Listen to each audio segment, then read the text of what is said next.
जय भवानी, जय शिवाजी।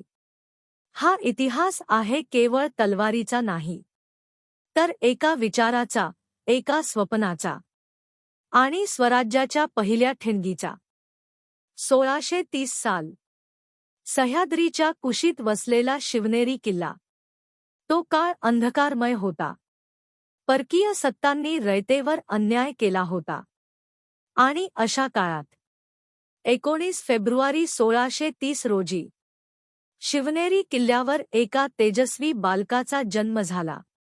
मातोश्री राजमाता जिजाऊ आणि पिताश्री शहाजी राजे भोसले यांनी या बालकाला नाव दिलं शिवाजी। हा केवळ जन्म नव्हता, हा स्वराज्याचा आरंभ होता। राजमाता जिजाऊंनी लहान शिवाजींवर रामायण, महाभारत, संतांची शिकवण आणि अन्यायाविरुद्ध उभं राहण्याचे संस्कार केले। त्या शिवाजींना सांगत असत, हे बाळा, हा देश आपला आहे आणि एक दिवस तू याच भूमीवर स्वराज्य उभं करशील। बाल शिवाजी तलवार हातात घेऊन खेळत नसत, तर किल्ले, डोंगर, मावळे आणि स्वराज्याची स्वप्न डोळ्यात घेऊन फिरत असत। मावळातील सामान्य लोकांशी ते मित्रासारखे वागत, त्यांच्या दुःखाला आपलंसं मानत।